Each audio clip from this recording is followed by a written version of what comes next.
Hi, yes, my name is Daniel Imberman. I'm here with the AstroPython SDK and the future of DAG authoring. So really excited to just kind of jump on in and talk this over with everyone. So a little bit about myself. I'm one of the Airflow PMCs.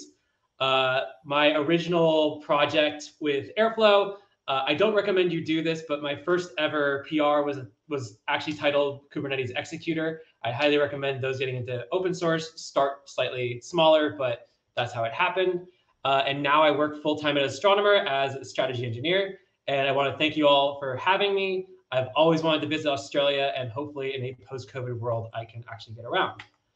But I also wanted to mention before I go any further, I'm part of a really fantastic team, and this was very much a team effort. So huge thank you to Tatiana Alshuer, Kaxal Naik, Utkarsh Sharma, Mike Shui, and Vikram Koka. So, everyone was really important to this, and I'm really excited to go into what we're about to present. So to start out with, we're talking about the future of DAG authoring. What is DAG authoring? Well, if we think about Airflow in terms of like an electric car, when you have something like a Tesla, it's basically like a highly powered skateboard that has a car-shaped UI on top of it. And so with Airflow 2.0, we made these massive, massive improvements to the actual engine. So things like Scheduler HA, improved Kubernetes Executor, lots of code refactoring. And we got a lot of people thanking us from the Airflow admin side. But a lot of the data engineers kind of came to us and said, well, what about us? You've refitted the electric battery powered skateboard, but the actual car itself feels kind of the same. So we at Astronomer kind of went back and thought, well, where are we with the DAG authoring experience, and how can we actually progress this in a substantial way? So currently, we see DAG authoring as difficult because it involves a lot of Airflow specific knowledge. There's a lot of, you have to understand what operators are, what hooks are, how they work, what XCOM is, and none of that is natively Pythonic. And you really have to you really are creating these isolated tasks that don't really do anything besides depend on each other. And that there's a lot of valuable information being lost there, where, someone at Astronomer actually once said something I really like, which is that data is like money. It's valuable when it's moving. And so by being able to have more information on what's happening to the data as it moves, we can offer a much richer experience. So as you can see, here's like a small example of like current Airflow of a current Airflow DAG, where essentially you have to know how to install a provider to get the Snowflake operator. If I want to move data from S3 to Snowflake, I now have to know that there's a S3 to Snowflake operator. I have to know what a connection ID is. All of this can get pretty overwhelming for someone who's just starting out. And especially to someone who's not necessarily a deep programmer, this is a lot of onboarding. And so with Airflow 2.0, we kind of had our first step towards a simpler DAG story, which was with the TaskFlow API. And it was kind of a nice abstraction on top of the Python operator. So you can write your Python task, you could put a task decorator on it, and that made it really simple for very Python specific flows. But there really wasn't that much in terms of data awareness. You're still just doing Python or branching operators. It's still highly dependent on XCOM. And because of that, you kind of have this incomplete story. So for example, here, creating an S3 to Snowflake TaskFlow task, you still need to get the S3 hook and the Snowflake hook.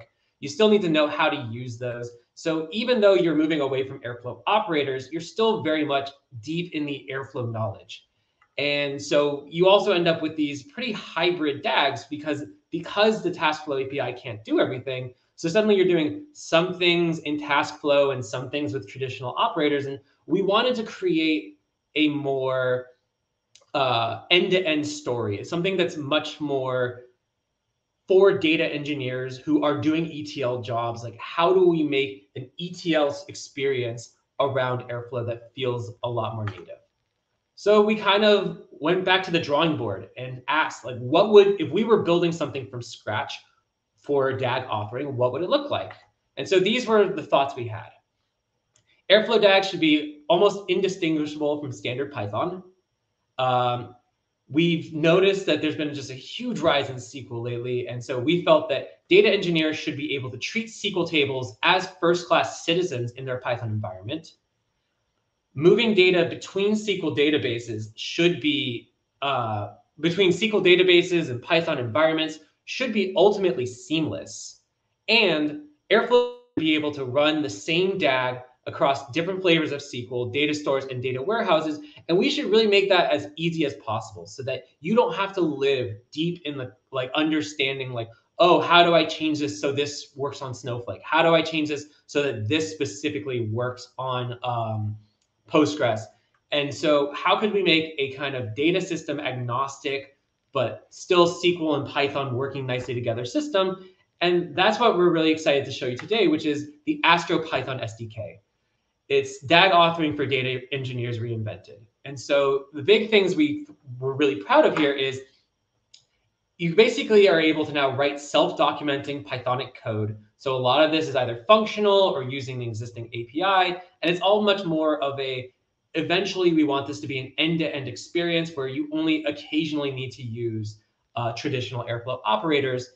And it makes it really easy to move data between relational stores and Python data structures without needing to manage your own temp tables or really get down in the guts of how things are being moved between these systems.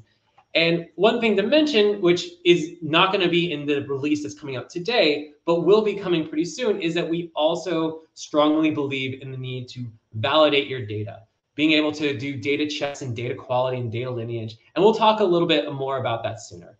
And in our internal testing with our internal data teams, we found that we were getting 50% reductions in number of code lines written, really positive reviews of just things being a lot simpler, a lot easier to read, and most importantly, a lot easier for someone who doesn't necessarily have the time to go deep into understanding Airflow to build a DAG and get up and running.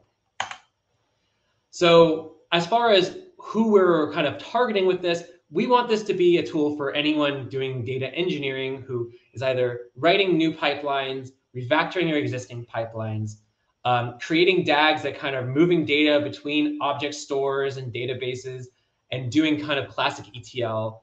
And even if you're augmenting your pipeline authoring team with data engineers, so we've seen that a lot where you have a small group of Airflow experts and then a larger group of data engineers who are much more business logic focused. And we wanted to make this in a way that as one of those Airflow experts, you could easily abstract a lot away and almost write your own DAG generators very simply, and basically build your own DAG writing libraries. So let's take a look at what this looks like with an ETL system. So here's a pretty common, simple ETL workflow. You want to extract some data from Snowflake, from S3 and put it into Snowflake.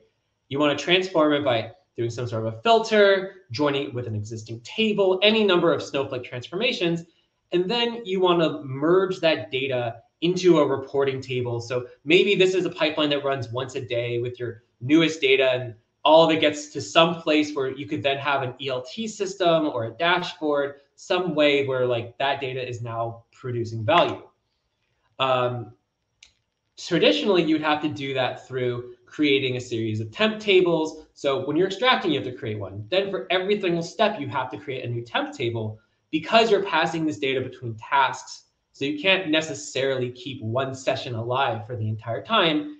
And then when it comes to merging, a lot of people in the data engineering world will say that merges are kind of labor intensive. They can get pretty nasty and they're very much database specific. And so we wanted to kind of fix each of those steps along this pipeline. So Astro SDK does all the extra work for you. And so that way you can focus on your business logic. So let's start with the extract step. So as you can see, this is what an extract would look like for GCS to BigQuery or S3 to Snowflake. And you'll notice here that these look nothing alike. So anytime you're switching between systems, now you have to completely relearn from scratch. You have to go in and find out what the BigQuery, Google Cloud Storage to BigQuery operator does, what the S3 to Snowflake operator does. Do you need to create your own table from scratch? Some of them create tables, some of them don't. And so now you have to figure all that out. Or you can use our function, which is aql.loadFile. So with our system, you can see it's a lot simpler. It's a lot more focused on here's the file you're getting in, here's the table you're pushing out. So taking the Snowflake example here, you first have to create a table using a Snowflake operator. You need to point to where the staging table is, fill it. You need to then specify the task dependencies. Otherwise, there's no way for Airflow to know that, oh, I need to create this table before extracting that data. And so now you'll have to like use these bit shift operators where someone who hasn't used Airflow might be like, well, why are you bit shifting these two pieces of Python code? Or with the Astro Python SDK, it's very much just, again, where to pull from and where to send it. Moving on to the transform side of things, this is something that I think will be pretty cool to some of the more Pythonic people here, is that a lot more is going to be based around very simple, very straightforward decorators, where if traditionally you would have to be in charge of every single time you run this DAG, you either need to do a create or replace, or you need to create your own temp tables. So now you have to manage how these table names are being generated and how they're being passed between different tasks. But with the Astro Python SDK, this is kind of where you'll see that we actually use a typing system. So if you declare that something is a table in the typing, then we can treat it as such. We can handle making sure that there's no SQL injections. We can handle making so you'll see in this code that you're using Jinja templates, and we actually managed to parse the data before it goes into the Jinja template. We managed to basically return a table object.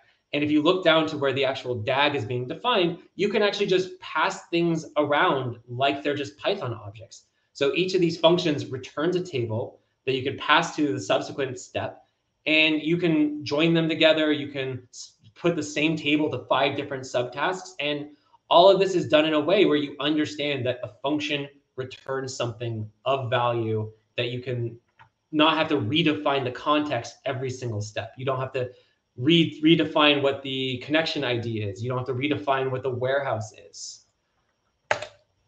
It's also the case that because these are Python decorated functions, you can easily split these out. So unlike traditional Airflow operators, where when the class is called and when it's generated, that is actually has to happen inside the DAG context. These are all just Python functions. So you can, as an Airflow admin who's managing a large team of data engineers, you can make functions that are Python or that are like data frame or SQL or anything, and like by just having them in your own library, now you can offer a kind of pre-written DAG generator library to your data engineers who can just focus at the high level of where the composition needs to be. And then finally, onto the load part of ETL, we're going to talk about merging. So as I mentioned, when it comes to merging, this is where some of the nastiness of different data systems becomes pretty noticeable. Every single data system has different rules on how to create a merge statement.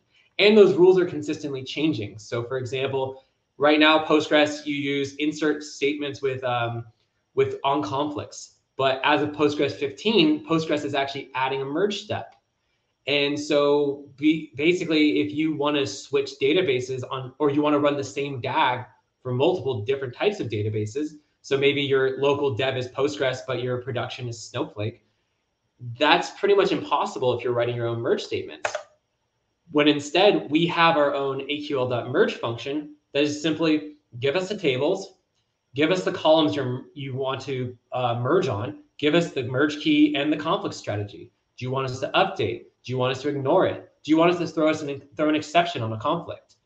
And so now you have this database agnostic system where you can basically, if you write a DAG using the Astro Python SDK and you want to switch from, say, like Postgres to Snowflake, just change the connection ID. And now everything with very little changes should actually now work between these different data systems. And of course, but what about Python? What about the classic data frame or Pythonic workflow? And we talked about this very simple ETL with only SQL pipeline, but there's also the case that you might want to pull some data from S3 and push that into a pandas data frame, run some sort of regression, run some sort of machine learning, get that into a table of outputs, and then join that result. And that's something we want to support as well. So traditionally, if you want to merge pandas and SQL in Airflow, it's not the nicest integration, because now you have to take the Snowflake hook, get the pandas data frame, do whatever transformations you want to do, and then you have to use the pandas.to SQL to push that back in to the wherever you were going from, and you have to handle all of that manually. And that can get pretty dicey. It's, again, you're managing temp tables, or you're having to overwrite tables, and none of this feels very native. So what we created was a function called aql.dataframe. And where aql.dataframe is really cool is that not only can you just pass in data frames and do pandas functions, but let's take this example here. Let's say I wanted to pass in a table. Well, by just passing in a table, Astro Python SDK will automatically convert that table into a pandas data frame. We handle all that complexity under the hood. We pass you back a data frame. You perform a data frame action, and then this function will return a data frame. But if you want to return a table, you simply give us a table in the output table parameter, and then we'll say, oh, fine, we can actually take the output data frame of that function and pass that into this output table. And now you have, with basically 2 lines of code, a SQL to pandas back to SQL pipeline. And now that allows you to have a lot easier of a decision of when to run in SQL, when to run in Python. And of course, comparing the 2 solutions, if you see here, like, oh, it looks like the animations unfortunately don't work. That's fine. Basically, this was just a comparison of the traditional pipeline, where before there was a lot more kind of Airflow specific code. Even just for the pipeline we were showing that only has like 5 tasks, it was taking 93 lines. And I'd say about 45 of those lines were just configuration around Airflow specific things. And on the Astro SDK side, even just with five tasks, we were able to get a 1/3 reduction to 66 lines. And we've seen 50% reduction on DAGs we have internally. And as your DAGs get larger, the reductions get higher, because that's every single task is that many fewer lines, and it's that much more business logic focused. And I, of course, want to talk a little bit about the features that we have coming soon. So one big thing that we're really excited about is the idea of data validation. And the idea here is that since we are now controlling both the data that goes in and the data that comes out, that gives us a lot of power to say, hey, I know what this data should look like coming in. So for example, in this example DAG, customer IDs should never be null. Well, now you can actually set those checks, and there might even be some form of an integration with Great Expectations at some point. But the idea is that the checks are natively in the Astro Python SDK tasks, which also ties in nicely if you're using something like OpenLineage. So now, even outside of just your DAG, you can follow the provenance of that data all the way back to its origin. So if your task fails, you can then look back and see, well, what has changed further up the pipeline. You can also see, has there been a massive change in what this data looks like now? Did it go from 10,000 rows to 100,000 rows with no explanation? And so between these validation checks and data lineage, we hope that this will give a lot more observability into what's going on with these tasks. Another thing we're really excited about in the next 3 to 6 months is distributed data frames. So we showed you the data frame decorator. And that's great for kind of smaller things that can fit on a single worker. But why not be able to say use Spark or Snowpark, which both allow perfect compliance with the Pandas API. So now you can write a Pandas data frame function and change a decorator or change a configuration, and now that same data is running distributed in the cloud, in whatever Spark or Snowflake cloud you're using. And so now you have both SQL and distributed Python. And the final really big thing we're excited about is what's called dynamic task templates. So the idea here is that on the dynamic task templates, so for those who don't know or haven't seen Ash's talk, as of Airflow 2.3, we've released a new feature called dynamic task mapping. And what dynamic task mapping is this ability to basically map across a task and say dynamically size it. So maybe it's 1 per every file in an S3 bucket. Maybe it's 1 per every row in a database. But where we think we can add some value to that is that dynamic task mapping it gives a lot of power to the user, but there's also a lot of very common use cases that we see with this. So there's a lot of common use cases where things like, again, number of files in S3, number of rows in a table, where we can create pre-made templates. So in this example, it might be run per row. So you give us a table, you give us the task you want to run, and we will handle everything from there and just make dynamic task mapping all that much easier. There's also so much more happening. So we're going to be, right now, working on optimizing file loading. So like things like S3 to Snowflake, BigQuery to GCS to BigQuery. All of these are things that should really be optimized for that specific system. And so we're working behind the scenes where in the next couple of weeks, file loading will be significantly faster. We also plan for first-class support for asynchronous operators, such that for any cloud-based database, you will be able to essentially not need to use up a worker slot. So while your Snowflake query or BigQuery query is running, or your eventually, hopefully, Spark job and Snowpark job are running, you get that worker back, and then that keeps your cloud bills low. And of course, we plan to support Redshift and Azure. We currently support SQLite, Postgres, Snowflake, and BigQuery. And of course, there's so much more happening, and we're really excited to kind of basically bring everyone on and get feedback and really try to build what can really be useful to this community. And so as far as how to get involved, we are currently available in preview, which means that we're not quite ready for your full production workload, but we have been testing this a lot, and we have gotten to a point of stability that we want to start getting feedback from the community. So we would love for you to install this, run this on some non-critical DAGs, see what your DAG writing experience is, and submit bugs to us. Let us know where we can improve.